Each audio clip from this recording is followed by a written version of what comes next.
On the birthday of Nolan Wells, a victim of white America, I thought you all needed to hear, white America, what your white allies, I don't know what you would call an Australia and a Europe and a France and all of them because of Trump now. But Australia says, mate, you run a country where 600 homeless people will sleep in the streets tonight, a country where 40% of adults can't cover a $400 emergency without borrowing money, a country where insulin costs more than a car payment and people ration it just to stay alive, a country where medical debt is the number one cause of bankruptcy, a country where women die in hospital parking lots because doctors are too afraid of abortion laws to treat miscarriages.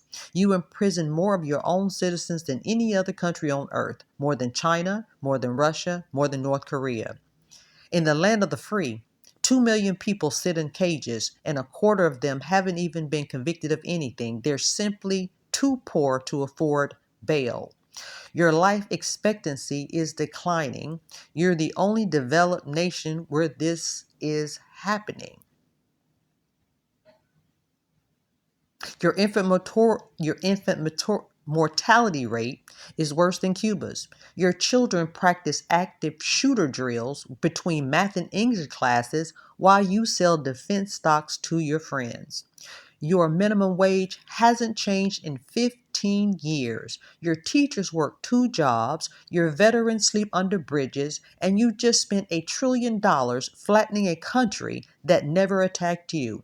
And now a convicted criminal found liable for sexual abuse, defending a pedophile, sleeping with a porn star, and running the biggest dumpster fire campaign since the Taliban is thanking you for yet another disaster. And you call Greenland badly governed?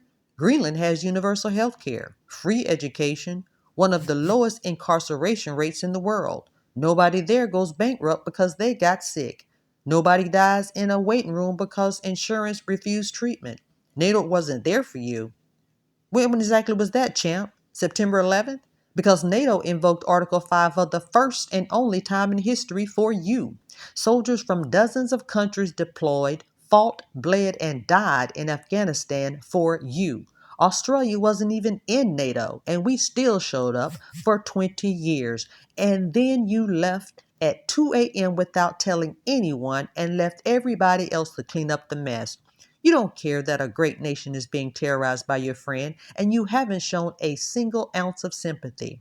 So maybe before calling other countries badly governed, take a look at your own backyard, you aluminum siding salesman with a spray tan. The only thing badly managed in this picture is your damn mouth, and you still dare to lecture the rest of the world. Now, that's not from no black and brown. You can't blame the illegal immigrants for that. That's your white ally telling you how sucky America is because of this man. So here's what I say to you, white mega morons and minions. It's your fault that this world, this country is the way that it is. It's your fault that your grocery bill is high, that your gas is high, that your premiums for your health care is high, that, let's see, you can't even afford your own home. Uh, all of those are your fault because you were so racist that and angry that a black man became president that you're still taking it out on yourself because you're not taking it out on me. We've always been this way. Y'all are just kind of experiencing what black and brown people have been experiencing since the invasion of 1492 with Christopher Columbus. Not only did he bring cannibalism, the raping of children, um, the rabies, malaria, all those other physical diseases. White America, what else did y'all bring over here that we're still dealing with? Leave a comment below. Be honest.